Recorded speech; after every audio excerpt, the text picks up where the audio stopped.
Now, this is not an Ant-Man related story, but it did happen during the commercials before Ant-Man. Let me give you a little background first, though. When I went to Terminator Genesis, there was a trailer for the new Mission Impossible film. And in the new Mission Impossible film, everyone pretty much knows that Tom Cruise does a stunt on this plane while it's taking off.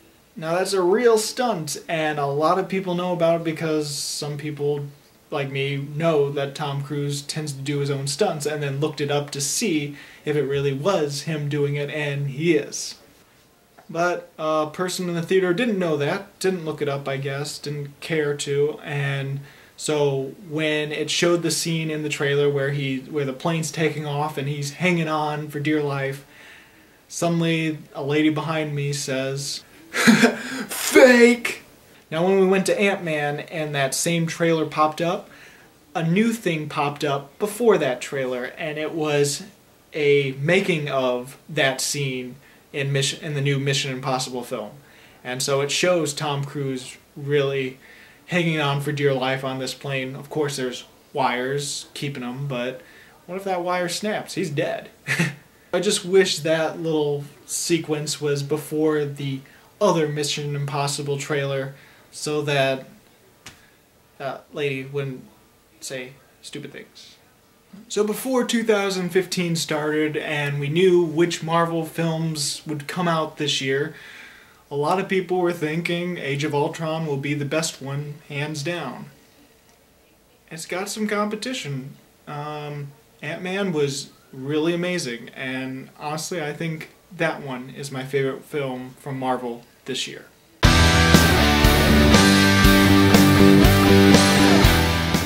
So Ant-Man is the newest Marvel film about a guy that has a super suit that can shrink him down to size and control ants and several other things. In Ant-Man, Hank Pym, the original Ant-Man, who's played by Michael Douglas amazingly, created the Pym particles that cause people to be able to shrink down to size. But because he knows the Pym particles can be dangerous in the wrong hands, he has tried to keep it secluded and out of anyone else's hands. But a scientist he once mentored is now on the verge of making something close to the Pym particles and the ability to shrink down with a new suit. In order for Hank Pym to stop the chaos, he has gotten the help of a master thief played by Paul Rudd named Scott Lang. And now Scott Lang has to become the new Ant-Man to steal the suit from Darren Cross, the evil bad guy in this film, and from then on it becomes a legitimate heist movie in the Marvel Universe. Marvel has done it again. They have taken a specific film genre that you wouldn't think of a superhero film and turned it into a superhero film. With Captain America Winter Soldier, they turned in a spy espionage thriller into a Captain America movie. With Guardians of the Galaxy, they took a sci-fi fantasy and turned it into a superhero film. And now with Ant-Man, they turn a heist film into a superhero film. And that is exactly what you'll get in Ant-Man. A heist film that's incredibly funny, that also works as a superhero film and in the Marvel Universe. Now everyone is great in this film, especially Paul Rudd, who is incredibly charismatic and incredibly charming and really likable character and extremely funny. But the best acted is by far Michael Douglas. He has great experience and it's really awesome to see him in this superhero film, and you really buy him as Hank Pym. I love the relationship dynamic of him and his daughter and the reasons for it and the backstory. It's incredible. I think the only film this year that made me laugh more was Ted 2. Other than that, Ant-Man is incredibly funny and it works. Michael Pena also helps make it really funny because his character, while you'd think would be like one of the annoying, funny side characters, is incredibly hilarious in this movie, and he's just great.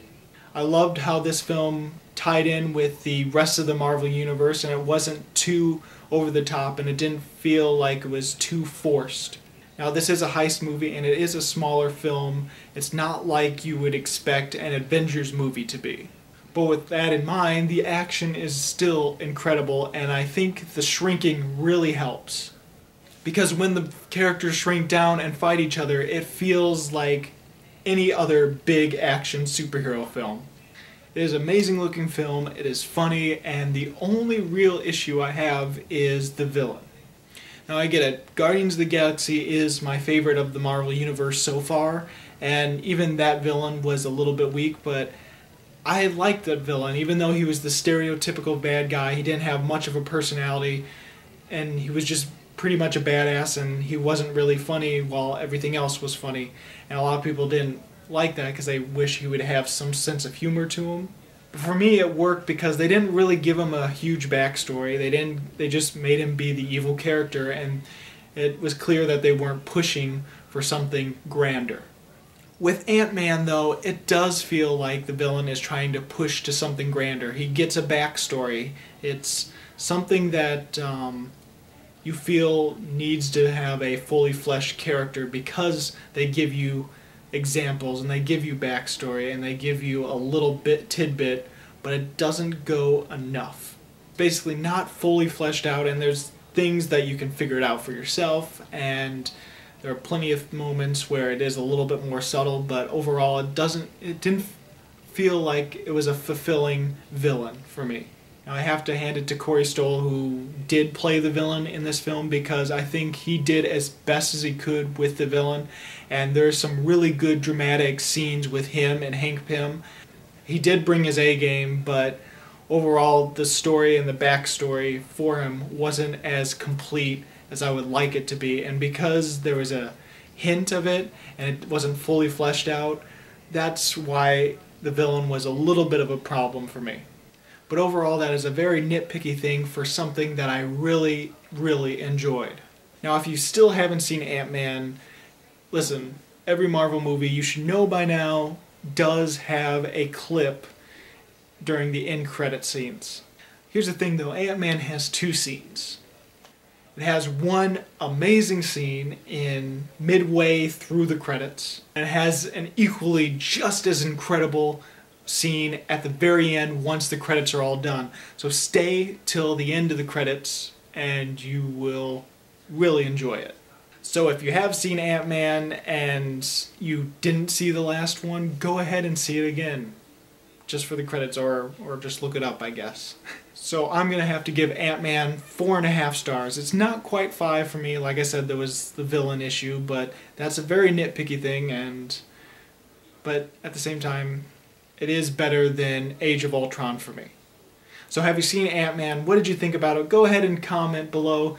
If not, what is your favorite Marvel superhero film so far in the Marvel Universe?